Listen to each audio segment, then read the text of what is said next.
প্রিয় দর্শক সবাইকে স্বাগত জানাচ্ছি এনটিভির সাপ্তাহিক সরাসরি স্বাস্থ্য বিষয়ক আয়োজন এসপি হাসপাতাল নিবেদিত স্বাস্থ্য সুরক্ষায় প্রতিদিনে। আপনাদের সাথে আছি আমি ডাক্তার সামিউল আওয়াল স্বাক্ষর। অনেকের ক্ষেত্রে এমনটি দেখা যায় যে সকালে উঠে হাত উপরে উঠাতে পারছেন না, কিংবা অনেকের ক্ষেত্রে এটিও দেখা যায় যে হঠাৎ করেই নামতে যেয়ে পায়ের গোড়ালিতে ব্যথা অনুভব করছেন। কি করবেন এমন অবস্থায়? এরকম একটি বিষয় নিয়ে আজ আমরা কথা বলবো। আজ আমাদের আলোচনার বিষয় কোমর ব্যথা ও ফিজিওথেরাপি। এই গুরুত্বপূর্ণ বিষয়টি নিয়ে আলোচনা করবার জন্য আজ আমাদের সাথে স্টুডিওতে রয়েছেন ডাক্তার এস চক্রবর্তী, সহযোগী অধ্যাপক, Dhaka college of physiotherapy, chairman ও চিফ কনসালটেন্ট, এসপি হাসপাতাল। আপনাকে স্বাগত জানাচ্ছি আমাদের আজকের এই আয়োজনে। ধন্যবাদ আপনাকে। দর্শক, আমরা আজ যে গুরুত্বপূর্ণ বিষয়টি নিয়ে কথা বলবো সেটি হচ্ছে কোমর ব্যথা ও ফিজিওথেরাপি। এই বিষয় সম্পর্কে আপনারা কিন্তু চাইলে আমাদের ফোন করতে পারেন স্ক্রিনে দেখানো নম্বরগুলোতে। আমরা চেষ্টা করব আপনাদের সেই বিষয়গুলো নিয়ে আলোচনা করবার জন্য। একেবারে অনুষ্ঠানের শুরুতে আসলে আপনার কাছে আসছি, সেটি হচ্ছে অনেকের ক্ষেত্রেই কিন্তু আমরা এমনটি দেখি যে সকালে ঘুম থেকে উঠেছে, হাত উপরে তুলতে পারছেন না কিংবা হাত মুভ করতে পারছেন না। কি করবেন ঠিক সে সময়, কেন হচ্ছে এমন? ধন্যবাদ, খুব সুন্দর প্রশ্ন। আসলে যে শোল্ডার জয়েন্ট যখন ব্লকেজ থাকে আমরা বলি ফ্রোজেন শোল্ডার, এবং সকালে ঘুম থেকে উঠলে অনেক সময় বেড়ে যায়, যেটা ক্যাপসুলাইটিস ইনিশিয়াল স্টেজে যেটা সমস্যা হয়। জয়েন্ট আমাদের শোল্ডার জন্য ক্যাপসুল থাকে, এটা যদি যে কোনো কারণে ইনজুরি হতে পারে অথবা যদি ডায়াবেটিস থাকে সেই কারণে হতে পারে। ক্যাপসুলাইটিস থেকে যখনই মুভমেন্টটা করতে গেলে ব্যথা লাগে তখন পেশেন্টটা সাধারণত মুভমেন্ট করতে চায় না, ফলে আস্তে আস্তে অ্যাডিশন হয়ে যাচ্ছে, যেটাকে আমরা বলছি অ্যাডিসিভ ক্যাপসুলাইটিস বা ফ্রোজেন শোল্ডার। তো আসলে এটা একমাত্র সলিউশন ফিজিওথেরাপি। ফিজিওথেরাপির মাধ্যমে এটাকে আস্তে আস্তে জয়েন্টটাকে রিলিজ করা, জয়েন্টের যে অ্যাডিশনটা ছিল অ্যাডিশনটাকে রিলিজ করতে পারলে এটা 100% রিকভারি করা এবং সম্পূর্ণ ব্যথামুক্ত। আদারওয়াইজ পেইন কিলার খেয়ে খেয়ে এটা কিন্তু আরও বেড়ে যাচ্ছে। এই ব্যথাটা কি একেবারে হঠাৎ করেই শুরু হয়? না, এটা হঠাৎ করে হয় না, এটা আস্তে আস্তে হয়। কারণ প্রথমত যে কোনো কারণে হাতে কোনোভাবে একটা টান টুন লাগলো, যে কোনো কিছু ধরতে গিয়ে বা যে কোনোভাবে, তারপর আস্তে আস্তে ভিতরে ব্যথাটা শুরু হয়। এবং যখনই ব্যথাটা হয় পেশেন্টের কমপ্লেন থাকে যে ওই হাতটা তুলতে গেলে ব্যথা করে, হাতটা পেছনে নিতে ব্যথা করে, পিঠ চুলকাতে ব্যথা করে, জামা কাপড় পরতে খুলতে ব্যথা করে। তখন কি করে পেশেন্ট, ব্যথা করলে ওই পর্যন্ত যেতে চায় না, যতটুকু মুভমেন্টে গেলে ব্যথা করে সেখানে যেতে চায় না, জায়গাটাকে অ্যাভয়েড করতে থাকে। এই অ্যাভয়েড করার কারণে অ্যাডিশনটা বাড়তে থাকে, তখন এটা আস্তে আস্তে আরও বেড়ে যায়। নিশ্চয়ই। কতদিন আসলে ফিজিওথেরাপি প্রয়োজন এর জন্য? এটা ইনিশিয়াল স্টেজ যদি আসে 1 থেকে 7 দিনের মধ্যে ভালো হয়ে যায়। লেট করলে এটা অনেক সময় লেগে যায়। যেমন এটা স্টেজ থাকে বিভিন্ন স্টেজে, স্টেজ 1, স্টেজ 2, স্টেজ 3, তো এইভাবে স্টেজ থাকে। তো স্টেজ 1 মানে তীব্র পেইন থাকে, নো রেস্ট্রিকশন, কোনো মুভমেন্ট থাকে না, তখন কিন্তু খুব দ্রুত ফিজিওথেরাপিতে ভালো করা সম্ভব। যখন স্টেজ 2-তে চলে যায় তখন 2 থেকে 3 সপ্তাহ লাগে, যখন স্টেজ 3-তে চলে যায় তখন আরও বেশি সময় লাগতে পারে। নিশ্চয়ই। অনেক দর্শকের যেটি জানবার বিষয় থাকে সেটি হচ্ছে এর জন্য হাসপাতালে ভর্তি থাকবার প্রয়োজন হয় কিনা? এটা আসলে ডিপেন্ড করে, কারণ ফ্রোজেন শোল্ডারের জন্য সাধারণত ভর্তি থাকা লাগে না, বাট কিছু কিছু ক্ষেত্রে আমরা ভর্তি করতে বাধ্য হই। যেমন স্টেজ 3-তে চলে গিয়েছে বা স্টেজ 2-এর সিভিয়ার কন্ডিশন, পেশেন্ট কন্ট্রোল করতে পারছে না, তীব্র পেইন আছে, পেশেন্টের ঘুম সমস্যা হয়ে গেছে, তার ফলে তার প্রেশার আনকন্ট্রোল হয়ে যাচ্ছে, ডায়াবেটিস আনকন্ট্রোল, তখন তার হয়তো চিকিৎসা করে লং টাইম সময় দেওয়ার থেকে তখন আমরা বলি হসপিটালে 7 দিন ট্রিটমেন্টের। কারণ হসপিটালে ভর্তি হলে সুবিধা একটাই যে আপনি প্রতিদিন 4টা থেরাপি নিতে পারছেন। তো ফ্রোজেন শোল্ডার আপনি যত ঘন ঘন থেরাপি দিতে পারবেন তত তাড়াতাড়ি রোগী সুস্থ হয়ে যাবে। বাট আপনি একটা থেরাপি দিলেন, 2 দিন যে কোনো কারণে আপনি আসতে পারলেন না, এই 2 দিনে কিন্তু থেরাপিটা কোনো কাজে লাগবে না, ফলে কি হচ্ছে পেশেন্ট আস্তে আস্তে আরও খারাপের দিকে চলে যায়। সেক্ষেত্রে আমরা কখনো কখনো বলি আপনি হসপিটালে 7 দিন থাকেন, 10 দিন থাকেন। দেখা গেলো চিটাগংতে একটা রোগী আসলো ঢাকাতে ফ্রোজেন শোল্ডারের জন্য, আসছে অহরহ অনেক রোগী আসছে, চিটাগংতে আসছে বা খুলনা থেকে আসছে, তো সে খুলনা থেকে এসে থেরাপি দিবে বা আমি একদিন শিখাই দেবো সে বাসায় যেয়ে করবে সম্ভব না, যে কারণে তাকে হসপিটাল থেকে 7 দিন 10 দিন ট্রিটমেন্ট নিতে হয়। নিশ্চয়ই। আমরা কোমর ব্যথার যে বিষয়টি নিয়ে একটু আপনার কাছ থেকে জানবো, সেটি হচ্ছে অনেক দর্শকের যেটি জানবার বিষয় সেটি হচ্ছে রেস্ট, অর্থাৎ একেবারে বিশ্রাম। এটি কি ফিজিওথেরাপির অংশ কিনা? না, আসলে ফিজিওথেরাপিটা ডিপেন্ড করে যে আমি কি ফিজিওথেরাপি এক কাজ করছে, রেস্ট অন্য কাজ করবে। রেস্টে থাকার সময় ওই পেশেন্টটাকে সেভ করার জন্য, লাইফ সেভ করার জন্য ফিজিওথেরাপি তাকে হেল্প করছে। কারণ আমরা যেটা বলছি কোমর ব্যথা, বিশ্রাম এবং ফিজিওথেরাপির যে সম্পর্ক সেটি নিয়ে আমরা কথা বলবো, তবে তার আগে একজন দর্শক আমাদের সাথে ফোন কলে যুক্ত হয়েছেন। দর্শক এই মুহূর্তে কে আছেন আমাদের সাথে, নাম বলে আপনার প্রশ্নটি করবেন। আমি মোহাম্মদ মুজিবুর রহমান গাজী। আমি ঢাকা তেজগাঁও থেকে বলতেছি। জি দর্শক, আপনার প্রশ্নটি করবেন। প্রশ্ন হচ্ছে আমার হাতে ঝিমঝিম করতো আর মাঝে ব্যথা করতো, আমার কি জর্জনি মানে ডেঙ্গু না, চিকুনগুনিয়া জ্বর হওয়ার পরে জি। আমার এই সমস্যাগুলো দেখা গেছিল। হাত ঝিমঝিম করতো, হাত মুভ করতে পারতাম না, শক্তি পাইতাম না। জি। এরপরে আমি এসপি হসপিটালে গেছিলাম। আমি ডাক্তার চক্রবর্তী সাহেবের সামনে গেছিলাম, আমাকে এমআরআই করা হয়েছিল। আমাকে বলা হয়েছিল যে আপনি যদি এখন ভর্তি না হন আপনি 6 মাসের ভিতরে পঙ্গু হয়ে যাবেন। তো আমি তখন টাকা ছিল না, আমি ভর্তি হই নাই। কিন্তু আল্লাহর রহমতে আমি অনেক পুরো সুস্থ। আমি ওই ভর্তি হই নাই, কিন্তু আল্লাহর রহমতে আমি সুস্থ আছি। কিন্তু আমি কিছু ব্যায়াম করি। কিন্তু উনি আমার বলছিল 6 মাসের ভিতরে আমি পঙ্গু হয়ে যাবো। আমার কিন্তু তখন আমার ভিতরের মানে নিশ্চয়ই দর্শকের যেটি আসলে জানবার বিষয় সেটি হচ্ছে একেবারে যখন খারাপ অবস্থা ছিল ওনার তখন আসলে গিয়েছিলেন, কিন্তু এখন তিনি সুস্থ আছেন। জি। বিষয়টি সম্পর্কে একটু জানান। বিষয়টা যখন চিকুনগুনিয়ার সময় কিন্তু ব্যথাগুলো বেড়ে গিয়েছে। চিকুনগুনিয়ার কারণে আর্থ্রাইটিস রোগী বা ব্যাক পেন রোগী যারা ছিল তাদের কিন্তু ইনফ্লামেশনের কারণে ব্যথাগুলো আরো বেড়ে গিয়েছিল। ফলে তখন ফিজিওথেরাপিটা কিন্তু খুব ভালো কাজ। যখন চিকুনগুনিয়া ছিল ঢাকা শহরে কিন্তু একটা মানে বড় একটা হইচই পড়ে গিয়েছিল, যার ফলে কিন্তু তখন ফিজিওথেরাপিটা কিন্তু খুব আমরা বিভিন্ন নিশ্চয়ই, মানে এবং বাসায় বাসায় আপনি গিয়ে যে ধরনের ফিজিওথেরাপি ফিজিওথেরাপি তাকে বাসায় নিতে বলেছিলেন জি, জি, সেগুলো কিন্তু উনি নিয়েছে নিয়েছিলেন। যার ফলে নিশ্চয়ই। এখন দেখা যাচ্ছে সে ভালো হয়ে গেছে, সুস্থ হয়েছে। আসলে চিকুনগুনিয়ার পরে যে ব্যথাটা হচ্ছে এটা জন্য ফিজিওথেরাপি বা এক্সারসাইজটা ভেরি ভেরি ইম্পর্টেন্ট, যেটা সে করে নিজেই কিন্তু সুস্থ হয়ে গেছে। এটা কিন্তু আমাদের জন্য সবচেয়ে নিশ্চয়ই, ভালো সুখবর এবং পেশেন্টদের জন্য সুখবর যে নিজেরা করে যে ভালো হওয়া যায়, যেটা সেলফ ট্রিটমেন্টের মধ্যে। যারা পারে না তাদের জন্য কিন্তু হসপিটাল বাধ্যতামূলক, আর যারা নিজেরা করতে পারে তারা তো অর্থাৎ ভালো। আপনারা যে ধরনের ফিজিওথেরাপির পরামর্শ দিয়েছেন সেটি আসলে কাজে লেগেছে। আরেকজন দর্শক আমাদের সাথে আছেন ফোন কলে। দর্শক এই মুহূর্তে কে রয়েছেন আমাদের সাথে, নাম বলে আপনার প্রশ্নটি করবেন। আসসালামু আলাইকুম। জি, ওয়ালাইকুম আমার নাম আসসালাম। আয়েশা আক্তার। জি আমার আজকে 8-9 মাস ধরে কোমর জি। ব্যথা, তারপর পিঠ ব্যথা, ঘাড় হচ্ছে, বুঝছেন? জি জি এখন আমার ওই যে কাজকর্ম করতে পারি না, ব্যথাটা বাইরে যায়। জি। সকালে হলে ঘুমের থেকে উঠতে পারি না। আমি একটা ডাক্তার দেখাইছিলাম খাগড়াছড়িতে আজকে 1 মাস আগে। তো এক্সরে দিছিল, এক্সরে করছি, কোনো কিছু ধরা খায় না, এমনি শুধু করতেছে হাড়গুলো নরম, আচ্ছা আচ্ছা। বুঝছেন? আবার 2 মাস পরে দেখা করতে করছিল। আপনি কি এমআরআই করেছেন? না, এমআরআই করিনি। আপনার ব্যথাটা কতদিন ধরে হচ্ছে? ব্যথা 8-9 মাস হইব। কোনো ফিজিওথেরাপি করেছেন? না, কোনো কিছু করে না। আসলে আমার তো বেবি 3টে ডেলিভারি হয়েছে সিজারে, বুঝছেন? আমার অ্যাপেন্ডিক্সের ব্যথা ছিল, ওই জানুয়ারিতে অ্যাপেন্ডিক্সের ব্যথা অপারেশন করছি। ওই থেকে ব্যথাটা হইতে পারে কিনা। জি ধন্যবাদ, আমরা উত্তরটা দিই। দেখেন ওনার কিন্তু হিস্ট্রি আছে সিজারের, যার ফলে তার কিন্তু ডিসপোলাপসের সম্ভাবনা খুবই বেশি, যেটা এক্সরেতে কিছু ধরা পড়ে না। তো আমরা একটা এমআরআই করতে হবে। এমআরআই করে ফিজিওথেরাপি করলে কিন্তু সে ভালো হয়ে যাবে। তো দর্শক আমি আপনাকে সাজেস্ট করবো আপনি একজন ফিজিওথেরাপি বিশেষজ্ঞের পরামর্শ নিয়ে একটা এমআরআই করে অবশ্যই ফিজিওথেরাপি করে ইনশাল্লাহ ভালো হয়ে যাবেন। ধন্যবাদ আপনাকে।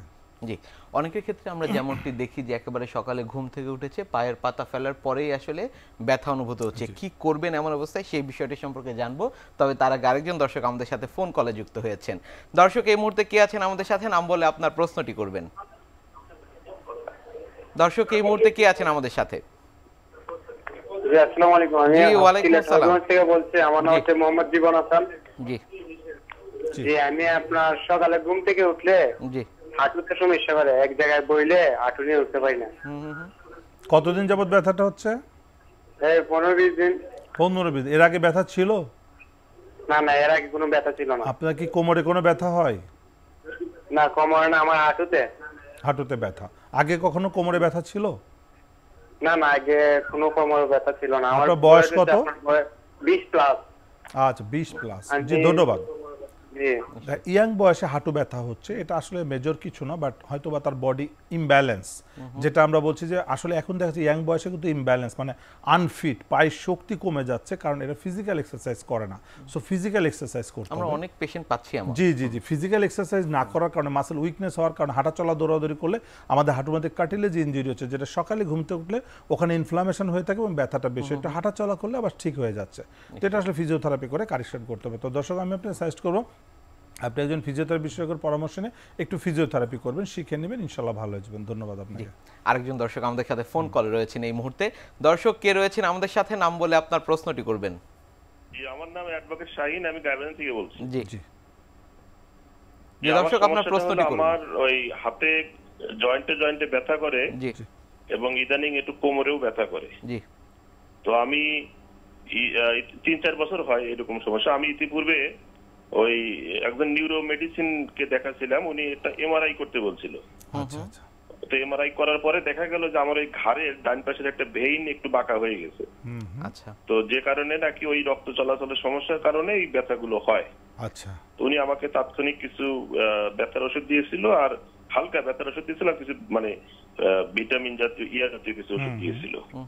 তো ওষুধগুলো খাচ্ছি, তো ওই ব্যথাগুলা মাঝে মাঝে বাড়ে, মাঝে মাঝে কমে। তো ইদানিং কয়েকদিন থেকে আবার ওই হাতের ব্যথাগুলো একটু, জয়েন্টের ব্যথাগুলো বাড়ছে, আর একটু কোমরেও কেন যেন একটু ব্যথা হয়। তো আমার কিছু ব্যায়াম দিয়েছিল, ব্যায়ামগুলো অবশ্য মতো করা হয় না মানে বিভিন্ন কারণে। তো এখন আমার এই মুহূর্তে আমার আসলে করণীয়টা কি? ধন্যবাদ। আমার উত্তরটা দিচ্ছি। দেখেন, ওনার যেটা হলো ডিসপ্রোলাপস হয়ে আছে, যেটা বলছে ভেইন বাঁকা হয়ে গেছে এবং রক্ত চলাচলে বাধাগ্রস্ত হচ্ছে। এইটা আসলে বিষয়টা সঠিক না, এটা ভুল একটা ইনফরমেশন। উনি হয়তো জিনিসটা বুঝে, এটা নার্ভ সাপ্লাই প্রবলেম হচ্ছে, not blood supply. Blood supply আরও ডেঞ্জারাস। ব্লাড সাপ্লাই বন্ধ থাকলে মানুষের বাঁচার সম্ভাবনা নাই। যে এরিয়াতে ব্লাড সাপ্লাই বন্ধ হবে সেই এরিয়াটা নষ্ট হয়ে যাবে, পচে যাবে।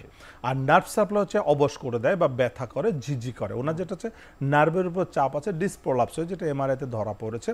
ওষুধ খাচ্ছে, শুধু ওষুধে কাজ হবে না। এখানে ফিজিওথেরাপি, যেটা এক্সারসাইজ শিখাই দিয়েছে, এক্সারসাইজগুলো করতে হবে। কারণ ফিজিওথেরাপি বা এক্সারসাইজ হচ্ছে একমাত্র সলিউশন। ফিজিওথেরাপি করলে এটা পার্মানেন্ট সলিউশন হবে, কিন্তু মেডিসিন খেলে কেউ আস্তে আস্তে জেলটা বের হয়ে যাবে। তো দর্শক, আমি সাজেস্ট করবো যে আপনি যে ওষুধ খাচ্ছেন পাশাপাশি অবশ্যই ফিজিওথেরাপি করতে হবে। একজন ফিজিওথেরাপি বিশেষজ্ঞ পরামর্শ নেন। ফিজিওথেরাপি যে এক্সারসাইজগুলো শিখিয়ে দিয়েছে ওই এক্সারসাইজগুলো আপনাকে নিয়মিত করতে হবে। ধন্যবাদ আপনাকে। জি, আরেকজন দর্শক রয়েছেন আমাদের সাথে ফোন কলে। দর্শক, এই মুহূর্তে কে রয়েছেন আমাদের সাথে, নাম বলে আপনার প্রশ্নটি করবেন।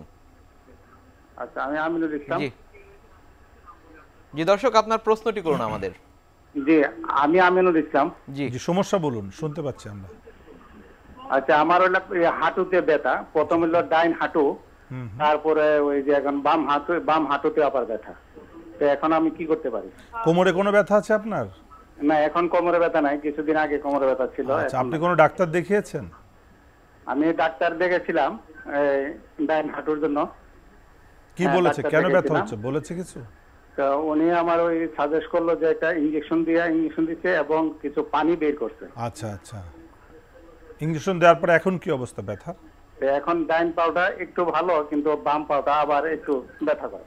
জি, ধন্যবাদ। আমরা বুঝতে পেরেছি। দেখেন, আমরা সবসময় বলছি, রিসার্চ কি বলছে, long time back pain bilateral both নি জয়েন্ট পেনের একটা কারণ। তার একটা ব্যথা আর একটা মানে বাইলেটারাল হয়ে যাচ্ছে, একটা থেকে আরেকটা কিন্তু শিফট করছে, এবং যে ব্লিডিং হচ্ছে, ভিতরে ইন্টারনাল হেমোরেজে ফ্লুইড জমছে, যে ফ্লুইডটা বের করা আছে, এবং এটার মূল রোগের উৎপত্তিস্থল কিন্তু কোমরে। এই যে তার কোমরে ব্যথা ছিল, ওই রোগটা কিন্তু ভালো হয়নি, ব্যথা কমে গিয়েছে, কারণ ওই জায়গাটা সেন্সলেস হয়ে যাওয়ার কারণে। সো এটা কোমরের ট্রিটমেন্ট করতে হবে আগে। ডিসপ্রোলাপসকে রিপেয়ার না করা পর্যন্ত পায়ের শক্তি বাড়বে না। পায়ের শক্তি না বাড়লে হাঁটুর মধ্যে ইনজুরি হতেই থাকবে, একটা থেকে আরেকটা ছড়াতে থাকবে। যত ইনজেকশনের দিকে এটা আসলে সাময়িক কমবে, আস্তে আস্তে আরও খারাপের দিকে যাবে। তো দর্শক, আমি আপনার সাজেস্ট, আপনার কোমরের সমস্যা আছে, কোমরে এমআরআই করে দেখে কোমর সহ হাঁটুর চিকিৎসা করতে হবে। কোমরে ফিজিওথেরাপি দিতে হবে, আপনাকে রেস্টের থেকে ট্রিটমেন্ট করতে হবে।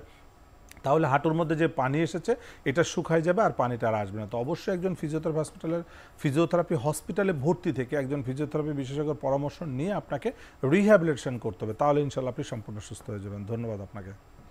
যে গুরুত্বপূর্ণ বিষয়টি নিয়ে দর্শক আমরা কথা বলছিলাম, সেটি হচ্ছে কোমর ব্যথা এবং ফিজিওথেরাপি। আমরা আসলে বিরতিতে যাবার আগে অনেকগুলো বিষয় শুনছিলাম আপনার কাছ থেকে। সেক্ষেত্রে আসলে ব্যায়াম এবং ফিজিওথেরাপি এই দুটোর মধ্যে সামঞ্জস্য রয়েছে কিনা? আসলে ফিজিওথেরাপি হচ্ছে থেরাপিউটিক এক্সারসাইজ, ব্যায়ামই কিন্তু ফিজিওথেরাপির মূল, বাট সেটা হতে হবে সিস্টেমেটিক্যালি। যেমন মেডিসিন এবং চিকিৎসার মেডিসিন, একটা ফার্মেসিতে অনেক ওষুধ থাকে, কিন্তু সব ওষুধ কিন্তু একজনের জন্য প্রযোজ্য না। কোন ওষুধটা কখন খাবে, কতটুকু খাবে, কতদিন খাবে, সব ডিপেন্ড করবে একজন বিশেষজ্ঞের উপরে। বিশেষজ্ঞ ডিপেন্ড করবে কোন রোগের উপরে কোন ওষুধ অ্যাপ্লাই করবে। ঠিক তাই ফিজিওথেরাপি, একটা মানুষের শরীরে অনেক ধরনের ব্যায়াম করা সম্ভব, বাট কোন রোগের জন্য কোন এক্সারসাইজটা প্রয়োজন, কোন এক্সারসাইজটা কিভাবে করতে হবে, কখন রেস্ট নিতে হবে, যেটা আমরা বলছি রেস্টের কথা অনেক সময়, যে কোমর ব্যথার জন্য রেস্ট, যেটাকে বলা হয় যে নো মুভমেন্ট, যেটা নন ওয়েট বেয়ারিং এক্সারসাইজ। যেমন কোমরে যদি জেল বের হয়ে যায়, তাহলে তখন ওয়েট বেয়ার করলে জেলটা আরও বেশি বের হয়ে যায়, তখন আমরা নন ওয়েট বেয়ারিং এক্সারসাইজ।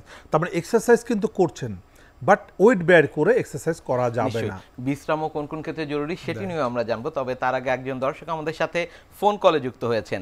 দর্শক, এই মুহূর্তে কে আছেন আমাদের সাথে, নাম বলে আপনার প্রশ্নটি করবেন।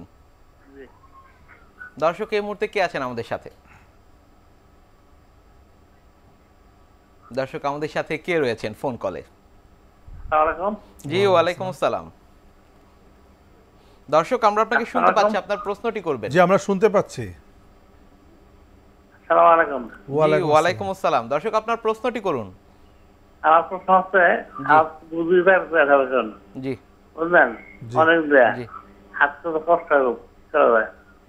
হুম হুম হুম। দর্শক বুঝিনি, আপনার সমস্যাটা ভালো করে বলুন। প্রশ্ন বললাম যে ভাই, আমার দুই হাঁটুতে ব্যথা আচ্ছা। আর হাঁটতে হয় না। ওনার আসলে দুই হাঁটুতে ব্যথা, ওনার হাঁটতে হাঁটতে পারে না। সমস্যা হচ্ছে। কি ওজন করবেন বেশি, তিনি বলছে এখন? ওজন বেশি, দুই হাঁটুতে ব্যথা, হাঁটতে পারে না। আসলে এটাকে যেটা মিনিমাইজ করতে হবে, ওজনটাকে কন্ট্রোলে নিয়ে আসতে হবে মাসেল পাওয়ার বাড়িয়ে।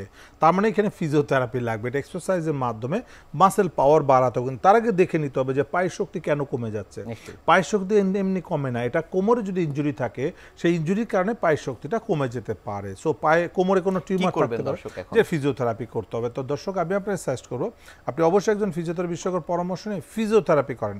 ফিজিওথেরাপির মধ্যে পায়ের শক্তি বাড়াতে হবে, তাহলে আপনি আবার সুন্দর মতো হাঁটতে পারবেন। ধন্যবাদ আপনাকে। জি, আরেকজন দর্শক আমাদের সাথে ফোন কলে রয়েছেন। দর্শক এই মুহূর্তে কে আছেন আমাদের সাথে, নাম বলে আপনার প্রশ্নটি করবেন। দর্শক আমাদের সাথে কে রয়েছেন? আসসালামু আলাইকুম। জি, ওয়ালাইকুম আসসালাম। স্যার, আমার বাড়ি হলো সরিষাবাড়ি, জামপুর জেলা। আমার নাম হলো তারিকুল ইসলাম তারেক, বয়স জি। 31। জি স্যার, আমার 5 বছর আগে আমি পড়ে গেছিলাম গাড়ি করতে গেলা, পরে মেরুদণ্ডটা হাড়ে একটু ব্যথা হয়েছিলাম। জি তারপরে 1 বছর 2 বছর ভালো ছিলাম। আমার কর্ম ছিল আপনি ব্যবসা বাণিজ্য। জি তারপরে আস্তে আস্তে ক্রমে আমার এক সাইড ব্যালেন্স হারাই গেলাম। আচ্ছা। হাঁটতে পারতাম না, আমি উঠতে পারতাম না, বসতে পারতাম না। আর ডান হাতে আর ডান পায়ে আমি শক্তি পেতাম না। জি পরে স্যার আমি মামি সিং চিকিৎসা নিলাম 3 বছর, কোনো উপকার আসে নাই। আপনি কি মেডিসিন খাইছি। এমআরআই করেছেন? জি, এমআরআই করেছিলাম। এমআরআই করার পরে শুধু মেডিসিন দিছে, কিন্তু মেডিসিন দিছে আর স্বাস্থ্য বাড়ছে, কিন্তু আমি এটা নিরাময় হয় নাই। আপনার ভালো হয় নাই। সমস্যাটা কি বলেছিল? এমআরআই করে কি সমস্যা পেয়েছে? সে বলছে যে আপনি ডিস্কের সমস্যা, এটা চাপ নেগে হয়েছে। আচ্ছা, পরে আচ্ছা। স্যার আমি বললাম স্যার এটা কি করা যায়, তারা বললো যে এটা মেডিসিন খাইতে থাকেন। আমি 3 বছর মেডিসিন খাইছি। আপনাকে এক সাইড অবশ হয়ে যাচ্ছে, জি জি জি ডান হাত ডান পা, জি। হাঁটতে চলতে কষ্ট হয়। হাতে কষ্ট হয়, আর হলো ডান পায়ের লোকগুলো আপনার কাজ করে কম। আচ্ছা, বুঝতে পেরেছি, ধন্যবাদ। যেটা তার ডিসপোলাপস হয়ে আছে, যার কারণে ফুড ড্রপ হয়ে গিয়েছে এবং তার ঘাড়ে সমস্যা আছে, ঘাড়ে স্পাইনাল কর্ড ইনজুরি, যেটা আমরা বলছি সার্ভাইকাল মাইলোপ্যাথি, যে কারণে তার একটা সাইড বেশি কম্প্রেশন হওয়ার কারণে একটা সাইড বেশি দুর্বল হয়ে গেছে, আর একটা সাইড কম, এবং একটা সাইডে ফুড ড্রপ হয়ে গেছে, আঙ্গুলগুলো কাজ করছে না। এটা আসলে ওষুধে কাজ হবে না, শুধু ফিজিওথেরাপি লাগবে। এটা রেস্টের থেকে ফিজিওথেরাপি দিতে হবে, আদারওয়াইজ এটা সমস্যা আস্তে আস্তে বেড়ে যাবে। পরীক্ষা নিরীক্ষা করতে হবে কি? এমআরআই করতে হবে। দর্শক, আমি আপনাকে সাজেস্ট করবো যে একটা এমআরআই করে একটা ফিজিওথেরাপি হসপিটালে ভর্তি থেকে আপনাকে 3 থেকে 6 সপ্তাহ ফিজিওথেরাপি করতে হবে। এই সময় অবশ্যই আপনাকে কমপ্লিট বেড রেস্টে থেকে, যেটা non weight bearing exercise, weight bear করা যাবে না, মুভমেন্ট করলে এটা খারাপের দিকে যাবে। তো এটা অবশ্যই ভালো রেজাল্ট পাবেন। ধন্যবাদ আপনাকে। জি, আরেকজন দর্শক আমাদের সাথে ফোন কলে রয়েছেন। দর্শক এই মুহূর্তে কে আছেন আমাদের সাথে, নাম বলে আপনার প্রশ্নটি করবেন। আসসালামু আলাইকুম। জি, ওয়ালাইকুম আসসালাম। আমি বলতেছি ইকরামুল হক, জি বামনডাঙ্গা গাইবান্ধা থেকে বলতেছিলাম। জি আমার আম্মা আছে না, হুম হুম। আমার আম্মার এই যে হাঁটুতে ব্যথা আচ্ছা। এবং এবং সমস্ত শরীরে জ্বালাপোড়া করে। জি হ্যাঁ, জি জ্বালাপোড়া করে। জি কোনো চিকিৎসা করেছেন? জি জি, চিকিৎসা। এমআরআই করেছেন? জি। কি বলেছে? এখন আপনি খুব সমস্ত শরীর জ্বালাপোড়া করে, জ্বালাপোড়া করে? জ্বালাপোড়া করে। নামাজ পড়তে পারে নিচে উঠবস করে? অল্প সামান্য। জি, ধন্যবাদ, আমরা উত্তরটা দিচ্ছি। এটা আসলে দেখেন যে এজ রিলেটেড এবং ডিসপোলাপস আছে, যে কারণে তার জ্বালা পোড়া হচ্ছে, বার্নিং সেন্সেশন, এটা এক ধরনের ব্যথা। এটার জন্য আসলে এমআরআই করে স্পাইনাল কর্ডটাকে চেক করে ফিজিওথেরাপি করতে হবে, সেটা রেস্টে রাখতে হবে। কারণ কি, এই জাতীয় রোগীরা যদি মুভমেন্ট করতে থাকে তাহলে জেলটা রিপেয়ার হয় না, সেই ক্ষেত্রে কি হচ্ছে, রোগী ভালোর দিকে যেতে চায় না, তো ইমপ্রুভমেন্ট হবে না, আরও খারাপ হতে পারে। তো দর্শক, আমি আপনার সাজেস্ট করবো ওনাকে একজন ফিজিওথেরাপি বিশেষজ্ঞের পরামর্শ নেবেন, একটা রিহ্যাব হসপিটালে 3 থেকে 6 সপ্তাহ বেড রেস্টে রেখে ফিজিওথেরাপি করবেন, তাহলে ইনশাল্লাহ ভালো হয়ে যাবে। এই ব্যথা জ্বালা পোড়া সবই মুক্ত হবে এবং নিচে বসে আবার স্বাভাবিক নামাজ কালাম পড়তে পারবে। ধন্যবাদ আপনাকে। আরেকজন দর্শক আমাদের সাথে ফোন কলে রয়েছেন। দর্শক এই মুহূর্তে কে আছেন আমাদের সাথে, নাম বলে আপনার প্রশ্নটি করবেন। আসসালামু আলাইকুম। আমি জি, ওয়ালাইকুম আসসালাম। বলছি। জি জি ওই আমার কোমরে ব্যথা আর কি, আমি ডাক্তার দেখাইছি, ডাক্তার আমাকে এক্সরে করাইছিল। এক্সরে করানোতে ওই যে আমার কোমরের উপরে ঠিক মেরুদণ্ডের একটা হাড় নাকি একটু সামান্য সরে গেছে। আচ্ছা। এখন এটা কিভাবে হয়েছে জানি না। এখন উনি তো এমনি ওষুধ দিচ্ছে, খাইছি, ব্যথা কমছে, কিন্তু এখন প্রপার ট্রিটমেন্ট আমি আসলে এটা কোথায় পাবো সেটা একটু জানতে চাই। এমআরআই করেছেন আপনি? এমআরআই না এমআরআই করি নাই, এক্সরে করছি, 3-4টা আচ্ছা, এক্সরে করছিলাম। ওই এক্সরেতে ধরা পড়ছে মানে কোমরের ঠিক উপরে মেরুদণ্ডের হাড় নাকি একটা একটু সামান্য সরে গেছে। জি জি, এখন কি ব্যথা আছে? হ্যাঁ, এখন কোমরে সকালে ঘুমে থেকে উঠলে ব্যথাটা করে, সারাদিন মুভমেন্ট করলে আবার ব্যথাটা করে না। জি, আমরা বুঝতে পারছি, ধন্যবাদ। এটা আসলে এক্স্যাক্টলি ট্রিটমেন্ট করতে হলে একটা এমআরআই করে দেখতে হবে যে তার আসলে স্পাইনাল কর্ডে কি কন্ডিশন আছে, ওখানে নার্ভে চাপ আছে কিনা, এবং এটা হচ্ছে ফিজিওথেরাপি দিয়ে মাসেলকে স্ট্রং করে রাখতে হবে যেন ভবিষ্যতে আর ক্ষতি না হয়, না হলে এই ইনজুরিটা আস্তে আস্তে আস্তে আস্তে বড় হয়ে যেতে পারে। তো দর্শক, আমি আপনাকে সাজেস্ট করবো একজন ফিজিওথেরাপি বিশেষজ্ঞের পরামর্শ নিয়ে একটা এমআরআই করে দেন, ফিজিওথেরাপি করেন, ইনশাল্লাহ ভালো হয়ে যাবেন। ধন্যবাদ আপনাকে। আরেকজন দর্শক রয়েছেন আমাদের সাথে ফোন কলে। দর্শক এই মুহূর্তে কে আছেন আমাদের সাথে, নাম বলে আপনার প্রশ্নটি করবেন। আমার নাম মোহাম্মদ আনাস হাসান। জি দর্শক, আপনার প্রশ্নটি করবেন। আমার নাম মোহাম্মদ আনাস হাসান, টঙ্গী বলছি। জি দর্শক, আপনাকে আমরা শুনতে পাচ্ছি। জি জি, যেহেতু ব্যথা দেখা খুব ভালো লাগছে না, আর হাত পারতেছে না। কতদিন ধরে ব্যথা হচ্ছে? আমি হাঁটতে পারতেছি না ব্যথার জন্য। কতদিন যাবত ব্যথা? প্রায় মাঝখানে এক মাস। বছরে কোমরে কোনো ব্যথা আছে? কোমরে কোনো ব্যথা নাই। আগে ছিল? কোমরে আগে ব্যথা ছিল? না। জি, আমরা বুঝতে পেরেছি, ধন্যবাদ। দর্শকের খুবই কষ্ট, যেটা কোমরে ব্যথা বা গোড়ালে হাঁটুতে ব্যথা, হাঁটতে পারছে না, এক ধরনের অস্বস্তির মধ্যে রাইট, রয়েছেন। অসুস্থের মধ্যে আছে। আসলে ব্যথা তো খুব কষ্টের একটা জিনিস, যে কারণে এই সমস্যাগুলো হয়। তো এটা আসলে ফিজিওথেরাপি দিতে হবে, যে বেশি পেইন থাকলে একটু পেইন কিলার খেয়ে দেন ফিজিওথেরাপি দিয়ে এটা কারেকশন করতে হয়। দেখবেন যে যাদের হাঁটু ব্যথা, কোমর ব্যথা লং টাইম সাফার করছে, এদের মাসেল উইকনেস থাকে বা বডি আনফিট থাকে, তাদের ফিজিওথেরাপির মাধ্যমে, থেরাপিউটিক এক্সারসাইজের মাধ্যমে তাদের রিহ্যাব করতে হয়। তো দর্শক, আমি আপনাকে সাজেস্ট করবো আপনি অবশ্যই একজন ফিজিওথেরাপি বিশেষজ্ঞের পরামর্শ নিয়ে ফিজিওথেরাপি করেন। আপনাদের ওখানে দেখবেন যে ফিজিওথেরাপি সেন্টার আছে, সরকারিভাবে অনেক সেন্টার আছে যেখানে বিনা পয়সায় ফিজিওথেরাপি দেওয়া হয়, সেখানে গিয়ে ফিজিওথেরাপি করেন, ইনশাল্লাহ ভালো লাগবে, ভালো হয়ে যাবেন। ধন্যবাদ আপনাকে। নিশ্চয়ই। এখন যিনি দর্শক ফোন করেছিলেন, তার আগে যিনি ফোন করেছিলেন, তিনি আরেকটি বিষয় জানতে চাচ্ছিলেন, সেটি হচ্ছে কোথায় তিনি চিকিৎসা নেবেন। এসপি হাসপাতালে আসলে চিকিৎসা নিতে আসলে সব ধরনের ফ্যাসিলিটিস উনি পাবে কিনা, যার কোমর ব্যথা ছিল? আসলে দেখেন, এসপি হসপিটাল কিন্তু কোমর ব্যথা, হাঁটু ব্যথা, বাত ব্যথা, প্যারালাইসিস, স্ট্রোক থেকে প্যারালাইসিস, এগুলো টোটাল ট্রিটমেন্টটা করা, রিহ্যাবিলিটেশন। কারণ একটা রোগী কিন্তু একটা সমস্যা নিয়ে আসে না, মাল্টিপল সমস্যা নিয়ে আসছে। সাথে সাথে কি হচ্ছে, তার আনকন্ট্রোল ডায়াবেটিস থাকে, আনকন্ট্রোল প্রেশার থাকে। সো আমাদের কিন্তু টিম মেম্বার আছে, টোটাল একটা টিম ওয়ার্ক। আসলে একজন রোগীকে চিকিৎসা করতে হলে একটা টিম দরকার, যেটা এসপি হসপিটাল আসলে, যেটা আমরা বলছি রিহ্যাবিলিটেশন হসপিটাল, যেখানে টিম ওয়ার্কটা সুন্দরভাবে করছে। তার আগে সর্বপ্রথম আমাদের কাজ হলো রোগগুলোকে আইডেন্টিফাই করা, কি কি সমস্যা আছে। যে কারণে আমাদের এমআরআই, নিজস্ব এমআরআই মেশিন আছে, ওপেন এমআরআই যেটা জাপান থেকে আমরা নিয়ে আসছি, বিএমডি মেশিন আছে, আমেরিকান মেশিন যেটা খুবই এক্সপেন্সিভ, চমৎকার মেশিন নিয়ে আসছি, আলট্রাসোনোগ্রাম থেকে প্যাথোলজিক্যাল যত টেস্ট সবই কিন্তু আমাদের নিজস্ব হসপিটালেই সম্ভব। এবং এই হসপিটালে ভর্তি হলে তাদের ফুড থেকে শুরু করে যাবতীয় কিন্তু হসপিটালের মাধ্যমে সার্ভ করা হয়। সো এই হসপিটালে যাদের অ্যাডমিশন প্রয়োজন হয়, যাদের অবস্থা খুবই খারাপ, কারণ প্রতিদিন আমরা হুইল চেয়ার অনেক রোগী পাই, তাদের জন্য এখানে সুন্দর থাকার ব্যবস্থা আছে, যেখানে থেকে তারা কমপ্লিট সুস্থ হয়ে এখান থেকে বের হতে পারে। তো এটা আসলে কমপ্লিট রিহ্যাবিলিটেশন একটা হসপিটাল, বাংলাদেশের নাম্বার 1 একটা কমপ্লিট রিহ্যাবিলিটেশন হসপিটাল, যেটা এখানে এসে ওনারা ট্রিটমেন্ট নিতে পারবে। যারা আসলে হাসপাতালে ভর্তি থাকতে চান না, বাসায় ফিজিওথেরাপির ব্যবস্থা রয়েছে কিনা সে ধরনের পরামর্শ আপনারা দেন? জি অবশ্যই, কারণ আমাদের এখানে যত রোগী দেখি তার অলমোস্ট 90% রোগী কিন্তু আমরা একদিনে ট্রিটমেন্ট করে বাসায় ছেড়ে দিই, যেটা বাসায় গিয়ে তারা কিন্তু ট্রিটমেন্ট নিয়ে সুস্থ হয়ে যাচ্ছে। এরকম অনেক রোগী আছে, লাখ লাখ রোগী আছে। আর যাদের অবস্থা খুবই খারাপ তাদের ক্ষেত্রে আমরা বাধ্যতামূলক ভর্তি করতে বলি, ভর্তি করে ট্রিটমেন্ট নিচ্ছে, এবং ট্রিটমেন্ট করে 3 থেকে 4 সপ্তাহের মধ্যে তারা ট্রিটমেন্ট নিয়ে সুস্থ হয়ে বাড়িতে গিয়ে আবার নিজেরাই করতে পারছে। এবং এরকম রোগী আমরা আমাদের এসপি হসপিটাল অলমোস্ট 1 লক্ষ রোগীকে আমরা ট্রিটমেন্ট করতে সক্ষম হয়েছি। এবং এই ব্যথা যেটা অপারেশনবিহীন এবং ব্যথার ওষুধ ছাড়া আমরা রোগীদের কিন্তু পেইন কিলারও দিচ্ছি না, কারণ পেইন কিলার আসলে সাময়িক একটু পেইনটা কমায়, কিন্তু পার্মানেন্ট কোনো সলিউশন করছে না, যার ফলে আপনারা শিখিয়ে দিচ্ছেন। রাইট। জি, অনেক ধন্যবাদ আপনাকে আমাদের আজকের এই অনুষ্ঠানে আসবার জন্য। আপনাকে অনেক অনেক ধন্যবাদ। প্রিয় দর্শক, এতক্ষণ দেখছিলেন এসপি হাসপাতাল নিবেদিত স্বাস্থ্য সুরক্ষার প্রতিদিন। কথা হচ্ছিল খুব গুরুত্বপূর্ণ একটি বিষয়, কোমর ব্যথা ও ফিজিওথেরাপি নিয়ে। আশা করি আমাদের এই তথ্যগুলো আপনাদের অনেক বেশি উপকারে আসবে। আজ এখানেই শেষ করছি, আগামীতে আবারও দেখা হবে। সে পর্যন্ত আপনারা সবাই ভালো থাকুন, সুস্থ থাকুন, এনটিভির সাথেই থাকুন। আল্লাহ হাফেজ।